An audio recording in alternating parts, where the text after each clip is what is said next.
wa ma yantiqu 'anil hawa in huwa illa wahyu yuha. Nabi kita, Rasul kita nggak pernah berbicara kecuali memang ada wahyu yang diwahyukan untuk berbicara.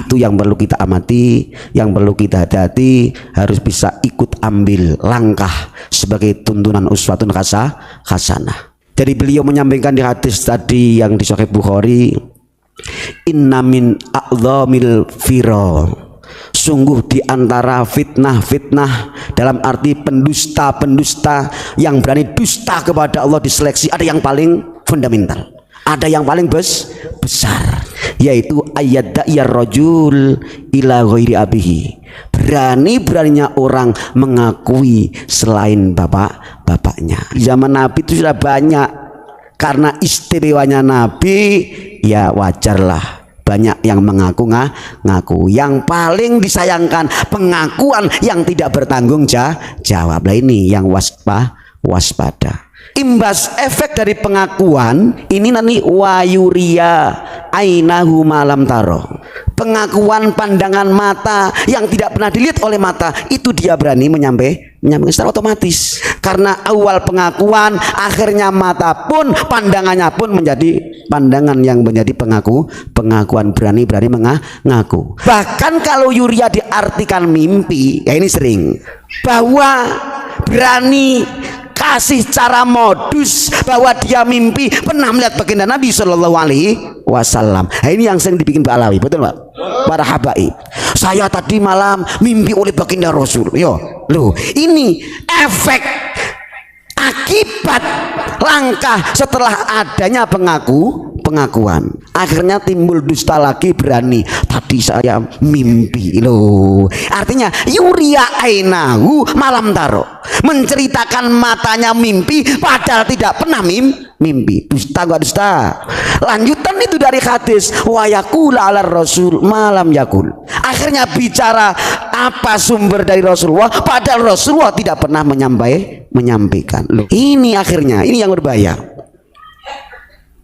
Kita sepakat dari Sabang sampai Merauke asli yang dipegang hanya satu, baginda Rasul Shallallahu Alaihi Wasallam, otomatis akan membawa kebenaran lintas agama. Kalau satu fundamental ini sudah dioper alih, jadi oper alih pandangan bahaya.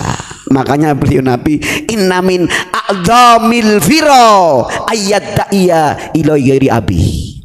Makanya dalam firman Allah Subhanahu wa taala, "Waman adlamu mimman iftara 'ala Allahi kadziba."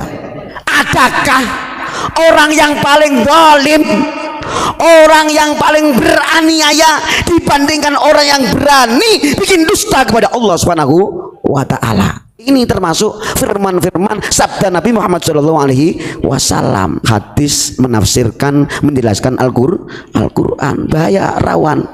Berarti kalau ada Ken Yahud, kalau ada Zionis mengaku duriah Nabi, bahaya. Itu orang yang paling dolim, gak ada duanya. Waman adlamu mimman iftara 'alallahi kadiba, gak ada yang paling dolim daripada orang yang berani dusta terang-terangan kepada Allah Subhanahu wa taala. Yaitulah namanya orang yang berani menghapus nilai-nilai Pancasila, satu ketuhanan yang Maha Esa. Ayat Latin. Jadi saya ulangi kembali lagi, Masya Allah, itu hal yang sangat penting. Tolong ajaran tuntunan Abu ya, doa yang dari RT sampai presiden sampai keraton-keraton seluruh rakyat, jangan ditinggalkan, jangan lengah. Ayo semangat badan hati ruh kita demi rakyat-rakyat, satu akidah, satu keyakinan, satu etikat bulat bahwa Indonesia yang berdasarkan Pancasila, yang bermerah putih, yang berakhlak Nabi, Bhinneka Tunggal Ika, nggak bisa diganggu gugat alias harga mati. Ini ada hubungannya surat Al-Isra ayat 23, Bismillahirrahmanirrahim. Wa qadha rabbuka alla ta'budu illa iyyah wa bil walidaini ihsana imma yablughanna indakal kibara ahaduhuma aw kilahuma fala taqul lahumu uffi wala tanharhuma wa qul lahumu qawlan karima. Ayo amati dampak, ada enggak, ngefek enggak doktrin Ba'alawi sampai melipas ayat ini. Wa qadha rabbuka, Tuhanmu Muhammad sudah ketok palu, sudah memberi keputusan atu alla ta'budu illa iyah, umatmu jangan sampai sekali-kali ngabdi hanya Allah subhanahu wa ta'ala. Oh ini wa qadha rabbuka alla ta'budu illa iyah. Jadi satu keputusan dalam surat Isra, satu keputusan, kita tidak boleh ngabdi, tidak boleh ibadah hanya kecuali satu Allah semata, illa iya. Setelah itu wabil walidaini ihsana, kedua orang tua. Artinya jangan lupa, di sambil kita ini ngaji lewat live, doakan buat sisipkan buat kedua orang tua kita masing-masing. Gitu. Artinya apa? Bahwa kita ini betul-betul tidak keluar dari batu. Betul? Kita keluar dari orang tua. Nah ini kalau ada doktrin habaib lebih hebat, habaib durian Nabi, wajar saudara kita yang kena terdoktrin akhirnya gagal salah paham. Habib lebih mulia dibandingkan kedua orang tua. Ini efeknya, dampaknya. Betul nggak? Loh, ini bahaya. Ayo kita pegang teguh, wa qadha rabbuka alla ta'budu illa iyyah. Secara kias aulawi, tafsir aulawi atau nisbat penafsiran sama, bahwa kita ini anak bangsa, bahwa kita ini penerus bangsa. Betul? Tidak bim salah bim, pasti ada arsitektur bangsa, itu ada yang bikin Indonesia, itu ada. Tidak bim salah bim, tahu-tahu kita jadi hebat menjadi anak bangsa. Loh, nanti dulu nggak jauh beda bahwa kita ini juga lahir dari kedua orang tua. Kalau ada orang sampai melupakan kedua orang tua dengan doktrin mereka yang paling hebat, gara-gara mereka yang paling hebat, gara-gara mereka yang mengaku durian Nabi, saudara kita ini banyak yang kena doktrin alias gagal paham. Buktinya mereka berani jadi salesnya perhabaib. Betul?